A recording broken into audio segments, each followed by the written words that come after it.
मुद्दामूनच वाचायला घेतलेलं पुस्तक डू इट टुडे, आजचं काम आजच करा. तर या पुस्तकाचे लेखक आहेत डारियस फरूक आणि अनुवाद अमृता देशपांडे. मधुश्री पब्लिकेशनचं हे पुस्तक आहे आणि आत्ता त्यातल्या थोड्याशा गोष्टी ज्याचा नक्कीच खूप सारा प्रभाव सगळ्यांच्यावर पडणार आहे. त्यातला पहिला भाग ते सांगतात की टाळाटाळीवर तुम्ही कशी मात कराल. आपल्या आयुष्यासाठी सगळ्यात जबाबदार कोण असेल तर ते आपणच असतो. आणि आपण ज्यावेळेस टाळाटाळ करतो आणि आपल्याला ज्यावेळेस टाळाटाळ करण्यावर मात करायचा असतो त्यावेळेस आपण हा स्वतःचा लढा असतो. वेळ आली की मी मात्र आपण सगळेजण पळून जातो. आपण छोट्या छोट्या गोष्टींकडून लक्ष द्यायला पाहिजे की आपला नेमका वेळ कुठे वाया जातो, आपण काय केल्याने आपला वेळ वाचेल.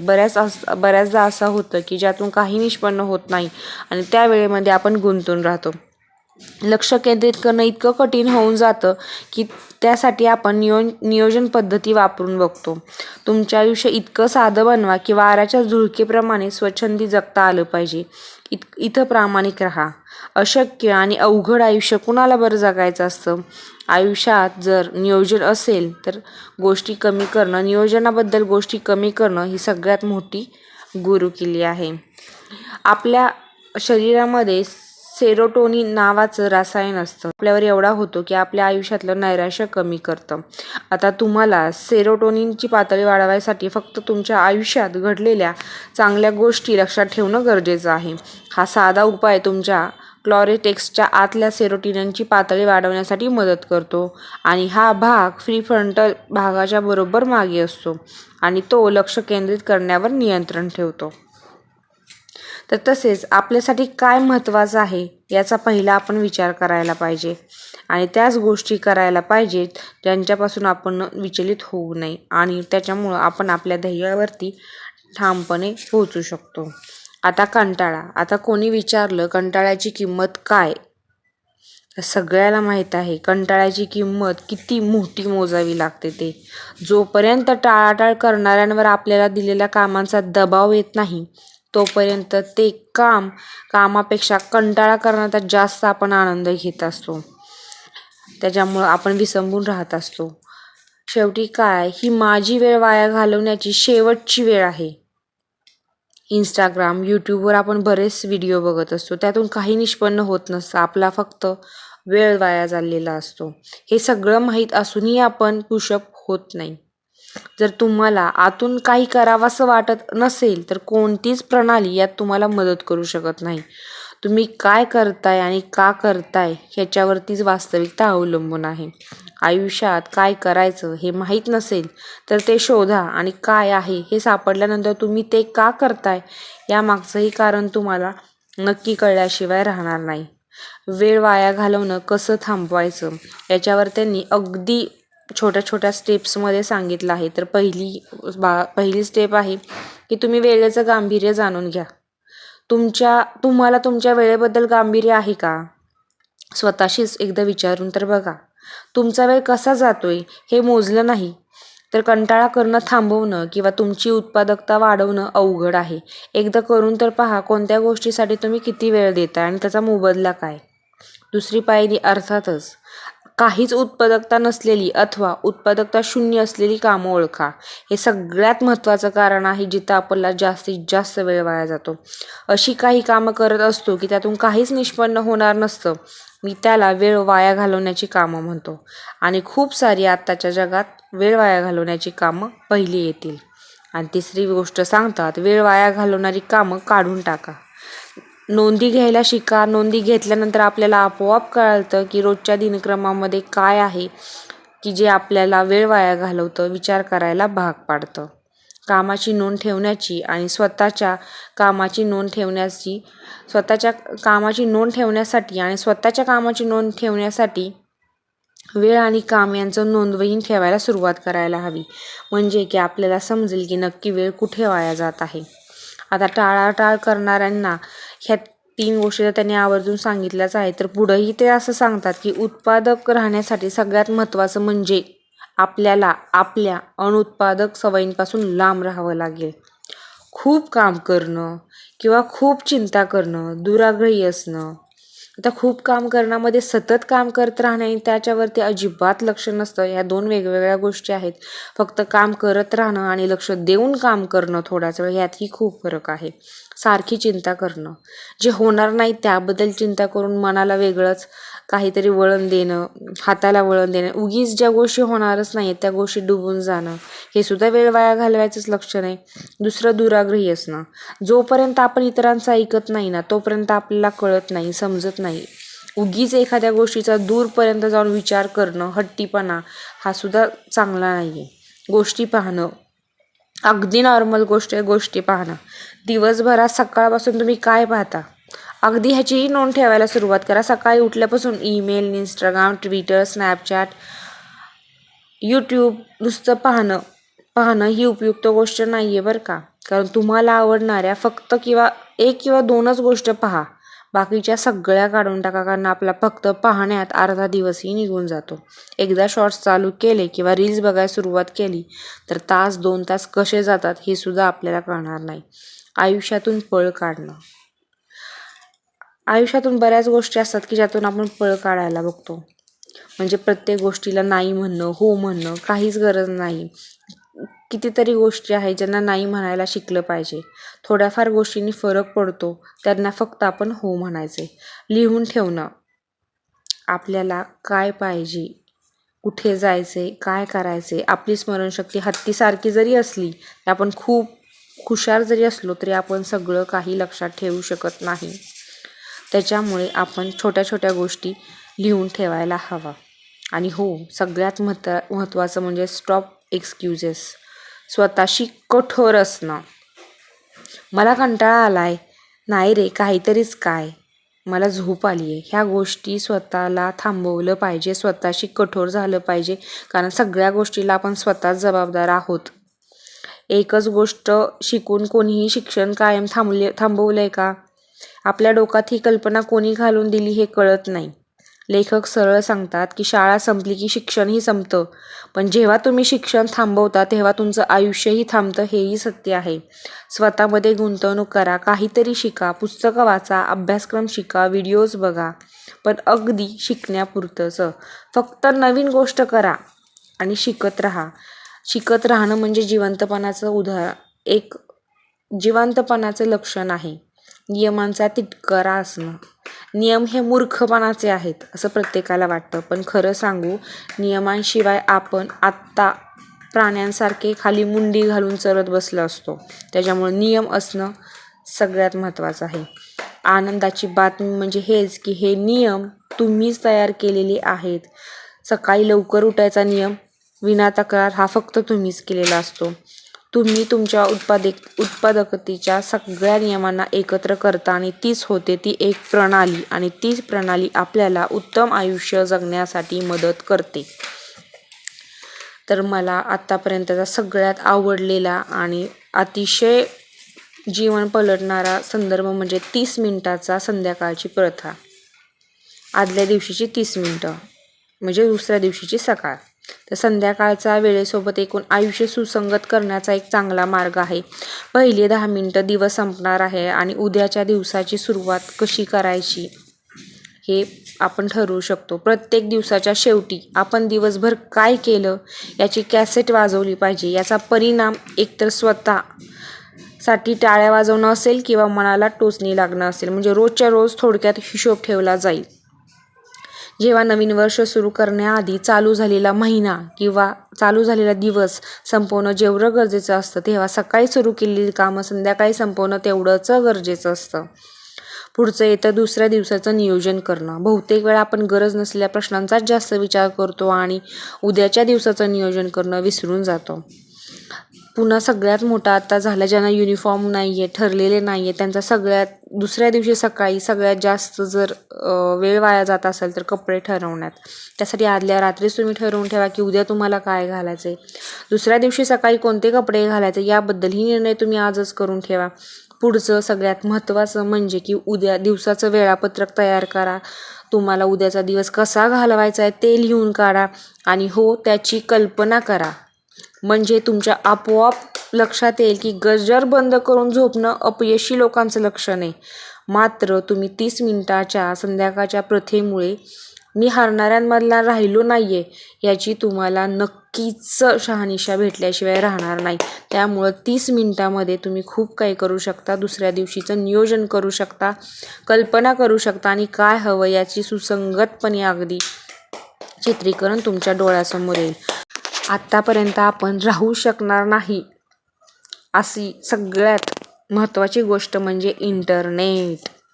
तर एक सेनेका म्हणतात की सगळीकडे असणं म्हणजे कुठंच नसणं. लक्ष देऊन काम करणं आत्ताची सगळ्यात जास्त म्हणजे खूप अवघड अशी गोष्ट आहे. इंटरनेटशिवाय आपण राहू शकतो. कोणत्याही गोष्टीचा अतिरेक हा वाईटच असतो. इंटरनेटच्या वापराला काहीच मर्यादा राहिली नाही. म्हणजे जसं की बुफेमध्ये फुकट खाण्यासारखं आहे. पोट भरलं आहे पण तरीही तुम्ही खातच राहिला आहे. यूट्यूब, व्हॉट्सअप, फेसबुक, स्नॅपचॅट इत्यादी सगळ्या गोष्टींमध्ये आपला किती वेळ जातो हेही एकदा बघा तुम्ही. इंटरनेट जर कमी वेळ घालवला तर तुम्हाला अजिबात पश्चाताप होणार नाही. दिवसातले काही तास द्या, इतर वेळ तुम्ही नेट बंद करून ठेवा. पुढं जाऊन मी हे बघितलं नाही किंवा मी हे केलं नाही म्हणून तुम्हाला अजिबात त्रास होणार नाही. लेखकाच्या भाषेत सांगायचं म्हणलं तर कल्पना करा की तुम्ही मृत्यूशय्येवर आहात आणि तुमच्या कुटुंबाला म्हणत आहात, मला सांगताना आनंद होतोय की मी यूट्यूबवर अनेक व्यर्थ जाहिराती पाहिल्या. नक्कीच नाही. तुम्हाला बहुतांश तुमच्या कुटुंबासोबत, मित्रांसोबत घालवलेला वेळ तुम्हाला आठवेल किंवा तुम्ही केलेल्या प्रवासातील किस्से आठवतील. आनंद घेत केलेले तुमचं काम आठवेल. हे नक्कीच आहे. त्याच्यामुळे इंटरनेटचा वापर ही अगदी टाळा. चालढकल करण्याची जी पद्धत आहे ते सगळ्यांकडेच असते, पण अगदी ल्युसिस ॲनासाय सेनेका यांच्या भाषेत सांगायचं म्हणलं तर आपण सगळे अगदी त्रासिकपणे वेळ नसल्याची तक्रार करत असतो. तरीही आहे त्या वेळेत काय काय करायचं याची भली मोठी यादी आपल्याकडे असते.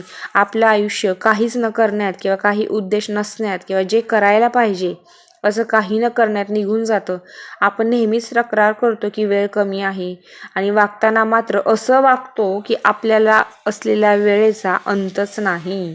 म्हणजे थोडक्यात आपल्याकडं जर नियोजन नसेल तर आपण त्या वेळेत कुठलं काम करायचं हे आपल्या लक्षात येणार नाही आणि आपला वेळ आलेला काय करायचं म्हणून निघून जाणार आहे.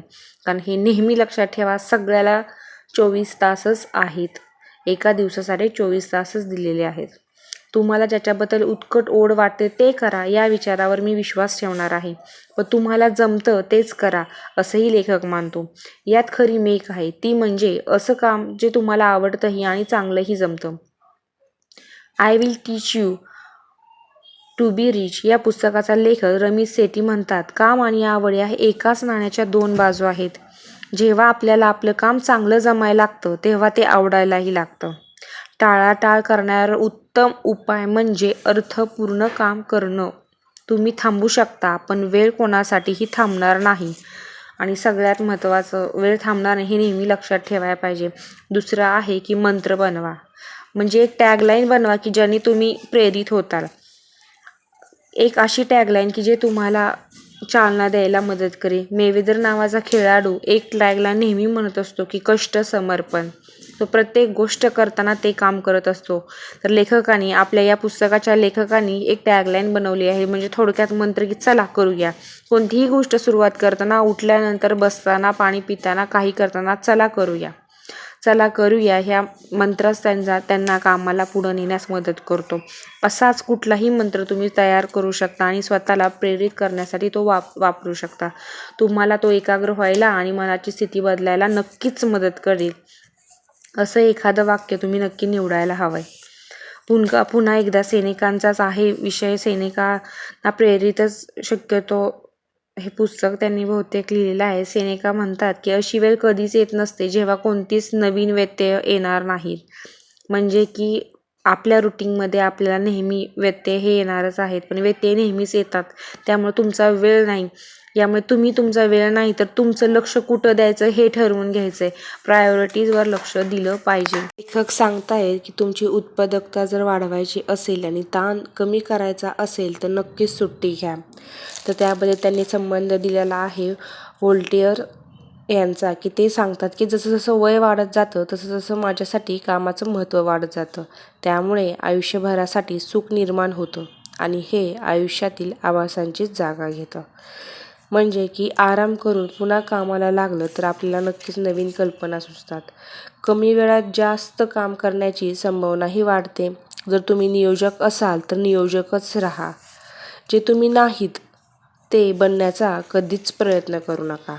आता तुम्ही सुट्ट्यांमध्ये असाल तर भरपूर वाचू शकता, एखादा चित्रपट बघू शकता, थोडंसं बोर होऊ शकता, कारण बोर झाल्याशिवाय नवीन कल्पना अजिबात येत नाही. थोडा वेळ आराम करा आणि कामाला सुरुवात करा, कारण आराम केल्यानंतर न भेटणारा जो वेळ आहे किंवा जी कल्पना येणार ती अधिक दमदार असेल. तसेच आणखी सगळ्यात महत्त्वाचं म्हणजे की सगळ्यात जास्त वेळ वाया जातो ते आपला ब्राउझिंग करण्यात. विनाकारण आपण ब्राउझिंग करतो. तर तुम्हाला आपण ज्यावेळेस जास्त ब्राउझिंग करतो, आपण हॅपी होतो, त्यावेळेस डोपामाइन नावाचं आनंद ठेवण्यासाठी तयार झालेलं हॅपी हार्मोन्स तयार होतं, रसायन तयार होतं आणि ते जास्तीत जास्त उत्सुक करतं आपल्याला की आपल्याला रील्स बघण्यात, यूट्यूब बघण्यात, व्हॉट्सअप चेक करण्यात, फेसबुक बघण्यात ते अतिशय क्रियाशील बनवतं आणि आणखी आपण त्यात गुंतत जातो आणि आपला वेळ खूप सारा वाया जातो. त्याच्यामुळं विनाकारण ब्राउझिंग करणं बंद करा. आपल्याला जे हवे ते बघा आणि उत्पादनक्षम राहायचा प्रयत्न करा. तर आतापर्यंत लेखकाने बऱ्याच गोष्टी सांगितल्या आहेत. तर त्यांच्या आयुष्यात त्यांनी 20 गोष्टी ज्या आहेत त्या अंमलात आणल्या आहेत त्याबद्दल ते सांगत आहेत. पहिली आहे की रेंगाळणं बंद करा. तुम्हाला तुमची कामं पूर्ण करायची असतील तर मुख्य कामालाच हात घाला. हो, हे करायचं ते म्हणजे मला हे काम करायचं आहे, कुचाळण्या करणं, परत चॅटिंग करत बसणं, उगाच उशीर करणं, वाट बघायला लावणं, अबोला धरणं, हे सगळं बंद करा आणि डायरेक्ट कामाला लागा. दुसरं आहे तुमच्या सगळ्या विचारांची आणि कल्पनांची नोंद ठेवा, कारण आपलं डोकं म्हणजे काही सुपर कॅम्प्युटर नाही आहे. एखादी कल्पना आली तर ती नोट डाऊन करा की त्याच्यामुळं त्यातून नक्कीच विकसित काहीतरी विकसनशील होईल. दुसरं आहे, तिसरी गोष्ट आहे जिथं लोकांना जिथं खरंच गरज नाही तिथं नाही म्हणा अगदी स्पष्टपणे. चौथी गोष्ट आहे, दर 30 ते 45 मिनिटांनंतर 5 मिनिटाची सुट्टी घ्या. तुम्ही कामातून डोकं वर काढता आणि ज्यावेळेस तुम्ही परत येता त्यावेळेस तुमच्याकडे कदाचित नवीन कल्पना असेल. थोडीशी रेस्ट डाऊन घ्या. पाचवी गोष्ट आहे, तुमचं लक्ष विचलित करणारी प्रत्येक गोष्ट काढून टाका. विनाकारण लक्ष विचलित करणाऱ्या गोष्टींचा फक्त त्रास होतो, त्याच्यामुळे त्या बाजूला काढूनच टाका आणि कामावर फोकस करा. गोंधळापासून लांब राहा. अगदी खूप काही कॉम्प्लिकेटेड बनवण्याची गरज नाही आहे. आपल्याला जे काही लागते ते घेऊन काम करायला लागा. सगळं गोळा करत बसला तर जास्त गोंधळात जाताल. सातवी गोष्ट आहे, काही दिवस एकाच गोष्टीवर लक्ष केंद्रित करा. जसं की आठवड्यातले 2 दिवस मला हेच काम करायचं आहे, बाकीचे 4 दिवस मी दुसरं काम करील. अशा पद्धतीने थोडक्यात टाईमलाईनसारखं. आठवी गोष्ट आहे, जास्तीत जास्त माहिती गोळा करणं थांबवा. काय होतं की आपण माहिती गोळा करत जातो, त्याचा विचार करत जातो, काही तर्क निघत नाही आणि माहिती गोळा करणं थांबवलं मगच नवीन गोष्ट निर्माण करा. त्यामुळं अतिशय प्रमाणात एखादं नॉलेज घेणं आणि त्यात गुंतून राहणं हे सुद्धा टाईमपासचंच काम आहे आणि त्यामध्ये काहीही निष्पन्न होत नाही. 9वं आहे, दिनचर्या तयार करा. डेली रुटीन आपलं चालू ठेवू शकता. 10वी आहे, एकाच वेळी अनेक कामं करू नका. मल्टीटास्किंगच्या करायला गेलं तर बऱ्याच गोष्टींमध्ये आपण अडकून पडतो. 11वी गोष्ट आहे, दिवसातून 2दाच ईमेल बघा. त्यांचं पुन्हा तेच म्हणणं आहे की तुम्ही जास्त वेळ इंटरनेटवर विनाकारण घालवू नका. डोपामाइनला उत्स्फूर्त करू नका की त्याच्यामुळे तुम्हाला आनंद मिळत जाईल आणि तुम्ही दिवसभर त्या मोबाईल घेऊन बसाल. 12वी गोष्ट आहे, दिवसाच्या पहिल्या 1 तासात आपला फोन अजिबात वापरू नका, डिस्ट्रॅक्ट होणार नाही. 13वी गोष्ट आहे, उद्याच्या दिवसाची योजना. काही गोष्ट अगदी 100% खरी आहे. 14वी गोष्ट आहे, कमीत कमी गोष्टींचा विचार करा. जे घडतंय ते तुम्हाला आवडलं तर सुरू ठेवा, पटत नसेल तर दुसरं काहीतरी करा, अगदी साध्या भाषेत.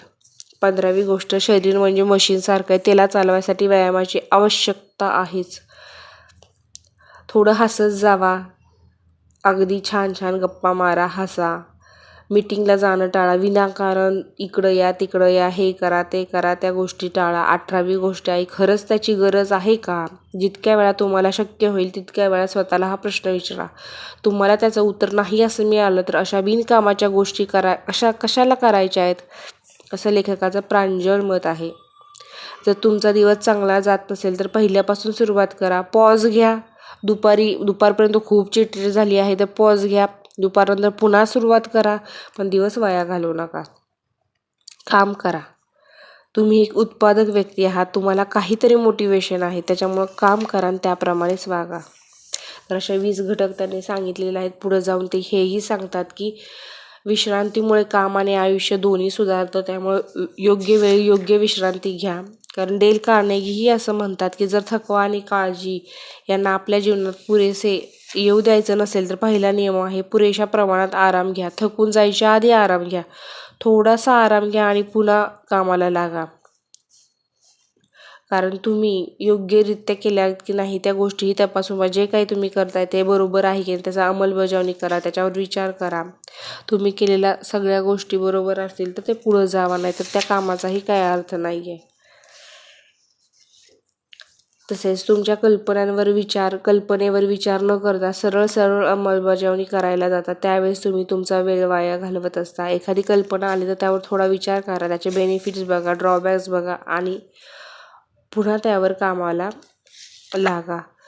विश्रांती घेणं कंटाळा आणि जास्त विश्रांती घ्या असंही ते म्हणलेले नाही आहेत की तुम्ही विश्रांती थोड्याशा वेळासाठी पॉज घ्या आणि पुन्हा तेवढ्याच जोमाने कामाला लागा.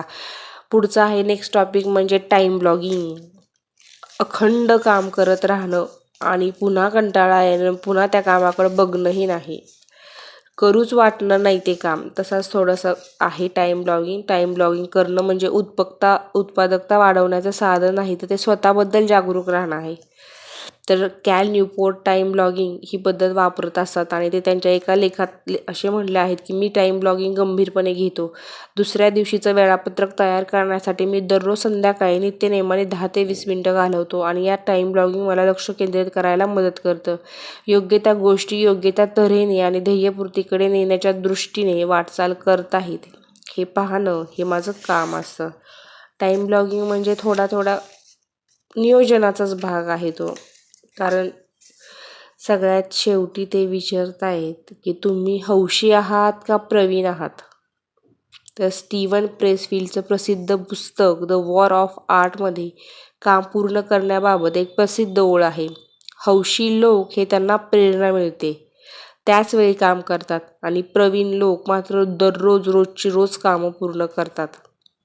कामाची गुरुकिल्ली ही स्थिर असते, अनियमित किंवा अति अजिबात नसते. पहिल्यापासून सगळ्यांना माहीत आहे की व्यायाम करायला पाहिजे, रोजच्या रोज व्यायाम करायला पाहिजे.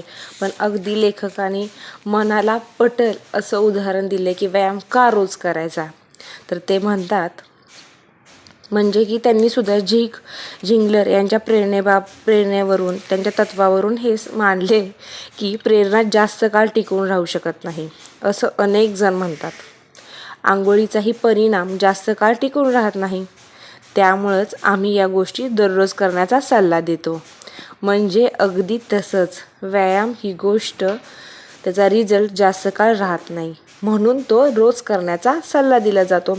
इतकंच त्यांनी सांगितले आणि खूप मार्मिक भाषेत सांगितल्यामुळे ते निश्चितच सगळ्या लोकांना पटलंच असेल.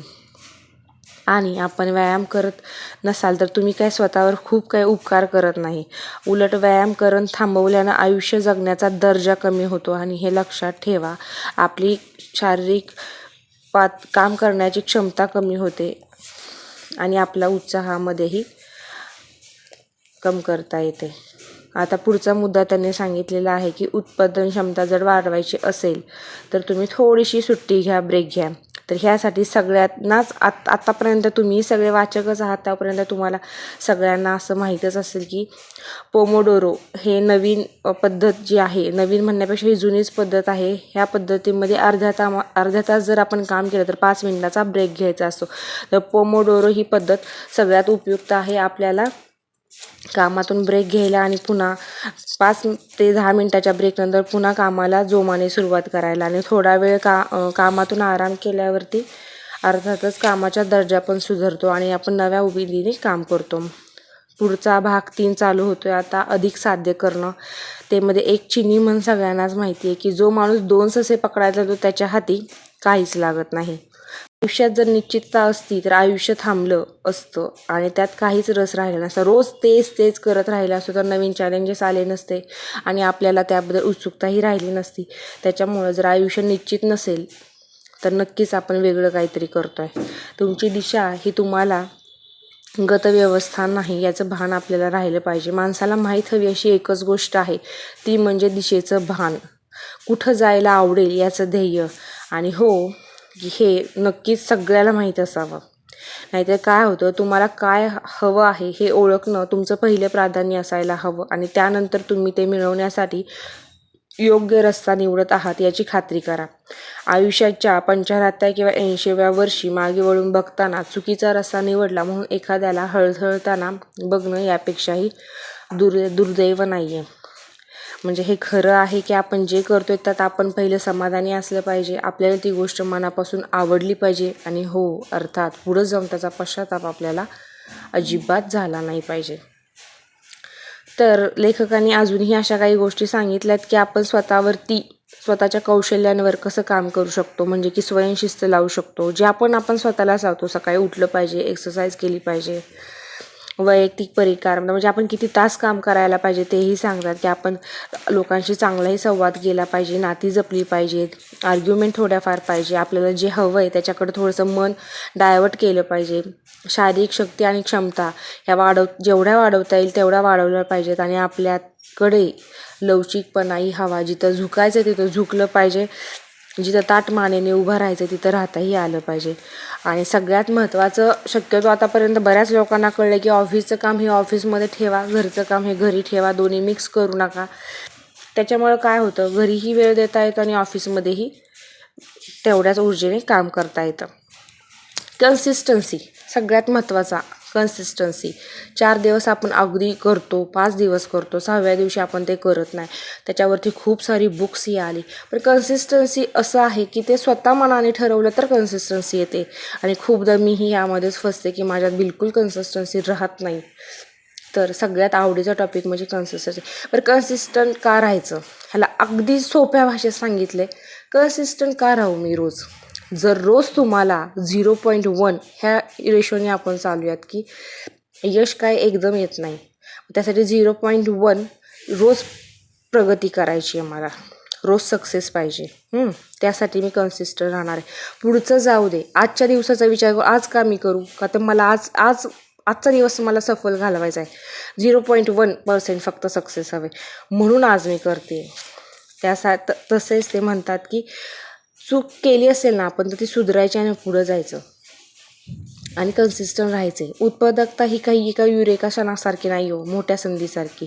एका रात्रीतून येणारी किंवा दिवसभर उत्तेजक पेय पेल्याने येणारी गोष्ट नाही. जर तुम्हाला आयुष्यात एखादी गोष्ट मिळवायची असेल तर तुम्हाला रोज प्रगती करावी लागणार आहे. मग ती 0.1 का असेना. तुम्हाला व्यायाम करायचा आहे, वाचन करायचं आहे, काम करायचं आहे, शिकायचं आहे, अभ्यास करायचा आहे, तर रोज करा. रोज केला तर तुम्ही एका दिवशी वरती जाऊ शकता, नाहीतर अजिबात आपल्याला काही त्याचा उपयोग होणार नाही. आपल्यातही विकास साधायचा असतो, आपल्याला विकास करायचा आहे. आपण जे करतोय ते आपण पुढं जाण्यासाठी करतोय. मग जे काय कराल ते फार काही तुमच्या कम्फर्ट झोनमध्ये राहू देऊ नका. प्रत्येक दिवशी थोडीशी प्रगती करण्याचा प्रयत्न करा. ते लहानसं पाऊल उचललं तरी चालेल, पण त्यात काही जादू नाही. थोडेसे प्रयत्न हे करावेच लागणार आहेत. आता दुसरं आहे की विश्वास, फेथ. विल्यम्स जेम्स उदाहरण त्यांनी सांगितलंय की विश्वास हा सत्य परिस्थिती निर्माण करण्यासाठी मदत करेल. विश्वास हे एक व्यावहारिक साधन आहे, त्याचा वापर तुम्ही सत्य परिस्थितीला आकार देण्यासाठी करू शकता. आता ही गोष्ट इतकीच महत्त्वाची आहे की एखादी गोष्ट आपल्या आयुष्यात होत असते तर त्याची पहिली पायरी असते की विचार. आपण जर चांगला विचार केला तर चांगल्या गोष्टी होतात असं उगीच म्हणत नाही, कारण आपल्या मेंटॅलिटीमध्ये आपण जर चांगला विचार केला तर त्या विचारांवर आपण विश्वास ठेवतो आणि तसेच वाईब्स आपल्याकडे अट्रॅक्ट होतात. तशाच गोष्टी आपल्याबरोबर होतात आणि आपल्यासोबत चांगल्या गोष्टी होतात. पण जर आपण चुकीचा विचार करत असू आणि तोच विचार जर घोळत असू तर नक्कीच आपल्यासोबत वाईट गोष्टी होतात. म्हणून जो काही विचार करू त्याच्यावर विश्वास ठेवणं जास्त गरजेचं आहे. आपल्याला जरी विश्वास बसत नसेल तरी छोट्या छोट्या गोष्टीतून आपण त्या सत्यात उतरण्यासाठी थोडासा विश्वास, थोडीशी साध्यता करायला हवी. विश्वास हे आपलं ध्येय साध्य करण्यासाठी एक साधन 100% आहे आणि नक्कीच ते बनू शकतं. जेव्हापासून लेखक म्हणतात की जेव्हापासून मी विश्वास हे साधन म्हणून वापरायला लागलो तेव्हापासून मी विश्वास ठेवलेल्या बऱ्याच गोष्टी आता सत्यात उतरल्या आहेत. किंबहुना मला विश्वास आहे की बाकीच्या गोष्टीसुद्धा एक ना एक दिवस सत्यात उतरतील. त्याच्यामुळं विश्वास ठेवा. आणि सगळ्यात महत्त्वाची की स्पर्धा ही कोणाशी करावी? काय वाटतं तुम्हाला? स्पर्धा ही स्वतःशी करा. पण मी म्हणते स्पर्धा ही करूच नका, प्रोसेसचा आनंद घ्या. कारण प्रसिद्ध लेखक वॅलेस डी वॅटलेस यांनी संदर्भ दिला आहे. ते म्हणतात की स्पर्धा करायची आहे या विचारातून मुक्त व्हा. तुम्हाला नवीन तयार करायचं आहे, जे आधीपासून तयार झालेलं आहे त्याच्या सोबत स्पर्धा करू नका. तुम्हाला कोणाकडूनही काहीही काढून घ्यायचं नाही. स्पर्धा करायची आहे तर नवीन करा ना, काहीतरी नवीन बनवा. ह्याच्यापेक्षा बेस्ट व्हर्जन असलं पाहिजे, त्याला स्पर्धा म्हणायचं असतं. तू पुढे कमी मागे तू पुढे, ह्याला स्पर्धा अजिबात म्हणणार नाही. आणि कधी आपल्यासोबत अशी काही लोक असतात जे त्यांच्या सुंदर वाणीने वाईट शब्द बोलून आपल्याला नैराश्य आणतात. तर अशा लोकांशी, निंदा करणाऱ्या लोकांचं अजिबात ऐकू नका. त्यांना त्यांच्या मर्यादेत राहू द्या. त्यांना निंदा करायची आहे ना, निंदा करू द्या. पण तुम्ही त्याच्यावर कसं रिॲक्ट होता ना ते तुमच्या हातात आहे. त्याच्यामुळे त्यांना त्यांची कामं करू द्या, तुम्ही पॉझिटिव्हली राहा. आणि हो, एक गोष्ट तुमच्याही लक्षात आली असेल की एक काम आपण पुन्हा पुन्हा केलं तर त्यात आपण एक्सपर्ट होतो.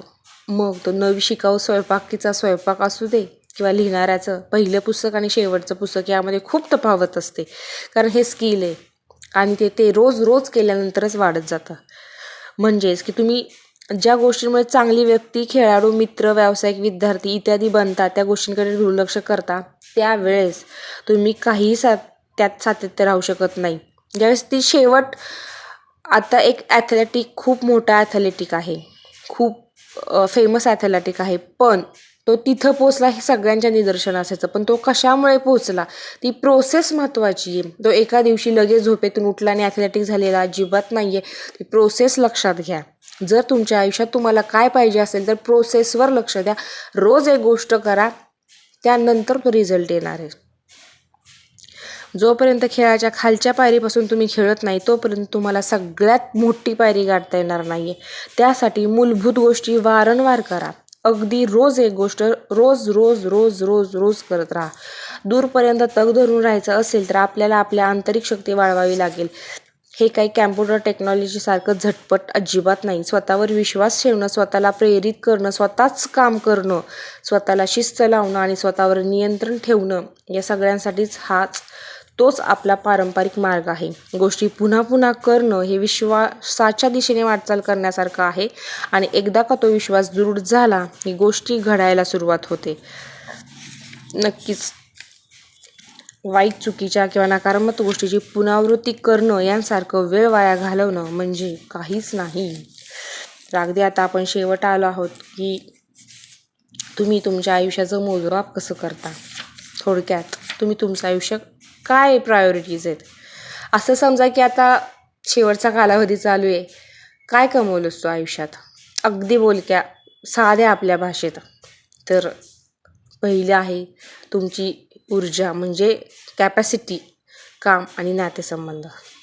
कायमस्वरूपी आनंदासाठीचा आपल्या आयुष्यातला सगळ्यात मोठा आणि एकमेव महत्त्वाचा निकष म्हणजे आपण आपल्या कुटुंबियांसोबत, जवळच्या मित्रांसोबत नातं हा असतो. आणि पहिली गोष्ट म्हणजे ऊर्जा म्हणजे की हेल्थ. आता हेल्थ कशी असावी, त्यासाठी काय करायला लागेल, रोज व्यायाम आणि चांगला डाएट. ह्या 2 गोष्टीमुळेच फक्त आपण चांगलं राहू शकतो. आणि कामाचं मोजमाप म्हणताल तर आनंद खरोखरच मिळवायचा असेल तर तुम्हाला अर्थपूर्ण वाटतील अशा संधी तुम्ही शोधत राहिले पाहिजे. यामुळे तुम्ही नवीन गोष्टी शिकत राहाल, यश कसं मिळवायचं तेही शिकाल आणि तुमच्या खांद्यावर मोठी मोठी जबाबदारी येऊन पडेल. म्हणजे की शिकत राहा. तिसरं महत्त्वाचं आहे नात्यांचं संगोपन. दुसऱ्यांनी आपल्यासाठी काय केलं हे पाहत बसतो आपण, नाहीतर त्याचा हिशोब ठेवायला लागतो. पण ते आपलं कर्म आहे. लोक तुम्हाला कशी वागणूक देतात हे त्यांचं कर्म आहे, त्यावर तुम्ही कशी प्रतिक्रिया देता हे आपलं कर्म आहे, असं वायन डायरनं म्हटलेलं आहे. त्याच्यामुळे आपल्या कर्मावर विश्वास ठेवावाच लागतो. आता मार्क्स ऑरेलियस यांनी ध्यानधारणेच्या पुस्तकात सांगितले की तुम्ही मृत झालेला आहात अशी कल्पना करा आणि तुमचं जगणं संपलं. आता उरलं सुरलं असेल ते घ्या आणि व्यवस्थित जगा. याचे 2 अर्थ पडतात. पहिलं चांगला अर्थ असा होतो की आपल्याकडं वेळ खूप कमी आहे, त्याच्यामुळे आपण तातडीनं सगळी महत्त्वाची कामं करतो.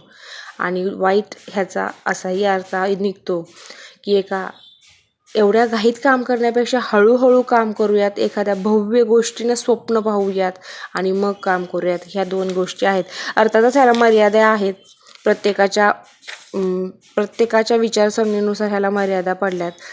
पण या सगळ्याचा सार एकच आहे की तुम्ही समाधानी राहा, कारण तेच दिवस महत्त्वाचे आहेत. जगता जगता आनंदाने जगलं पाहिजे. फक्त जायचंय म्हणून एका टोकावर जाऊन जमणार नाही. आता साठवणुकीमध्ये सेविंग सगळ्याला माहिती आहे. सगळ्यांना काय माहिती आहे की पैशाचं सेविंग मोस्ट आहे. नात्यांचं सेविंग कधी विचार केला आहे? अजिबात नाही. आणखी तुम्ही यशाचं कधी सेविंग केलं आहे का हो? अजिबात नाही. आमच्या डोक्यात सेविंग म्हणलं की फक्त मनी, आणि ते आपण अगदी प्रॉपर करतो ते काळाची गरज आहे, यात काही दुमत नाही आहे. पण गॅरी केलर आणि जे पॅप्सन असं म्हणतात की जिथं मला प्रचंड यश मिळालं आहे तिथं मी माझं लक्ष एकाच गोष्टीवर केंद्रित केलं आहे, आणि मला जिथं थोडेफार यश मिळालं आहे तिथं लक्षही मी थोडेफारच दिले आहेत. म्हणजे की 2 ससे पकडायला गेलो तर ऑफकोर्स एकही ससा आपल्या हाती येणार नाही, तर आपण एकच ससा पकडायला गेलो तर नक्कीच एक ससा येईल. त्यासाठी कोणतंही काम करताना एकाच कामावरती पूर्ण फोकसने लक्ष द्या आणि ते काम करा. कदाचित त्याचे बेनिफिट चांगले भेटतील. यश हे हळूहळू येतं, हे एकाच वेळी येत नाही. हेही तितकंच महत्त्वाचं आहे. मग ते कधी गुंतवणूक केली तर साठवण होणार आहे, आणि साठवण जर झाली तर ते दिसणार आहे. त्यासाठी आज गुंतवणूक करायला सुरुवात करा. मग ते एखाद्या यशाबद्दल असू दे, तुमच्या स्वप्नांबद्दल असू दे, तुमच्या शारीरिक व्यायामाबद्दल असू दे, किंवा तुमच्या आरोग्याबद्दल असू दे, पण गुंतवणूक करा तर त्याचा रिझल्ट येणार आहे, त्या गोष्टी होणार आहेत, रिपीटेड होणार आहेत. त्याच्यामुळं तुमच्या आयुष्यात साठवणीचा परिणाम पाहायचा असेल तर तुम्हाला एका वेळी एकाच गोष्टीवर लक्ष केंद्रित करावं लागेल आणि मोठी स्वप्न पाहावे लागतील. मग असं दिसतं की तुमचं श्रम गुंतलं तर फळ दिसतं. ते उद्याच मिळेल, 20 वर्षानंतर मिळेल, पण नक्की मिळेल. त्यासाठी नक्की गुंतवणूक करायला सुरुवात करा. तर आज आपण जवळपास समरी म्हणण्यापेक्षा खूप साऱ्या म्हणजे सगळ्याच टॉपिकवर मी तुमच्याशी बोलले आहे. डू इट टुडे हे पुस्तक अगदी जवळचं वाटायला लागले आणि खूप छान पुस्तक आहे. जर तुम्हाला हे पुस्तक कसं वाटलं ते नक्की मला कमेंट करून सांगा. त्याबद्दल तुमचं काय मत आहे ते सांगा, आणि तुम्हाला काही सजेशन असतील तर नक्की सांगा, आणि पुढचं कोणतं पुस्तक वाचायला आवडेल ह्याची कमेंट करून सांगा. तर आतापर्यंत सगळा आढावा घेतला तर ह्या पुस्तकातल्या 5 गोष्टी ज्या तुम्हाला कोणत्या आवडल्या त्या मला नक्की सांगा, आणि सगळ्यांचे मनापासून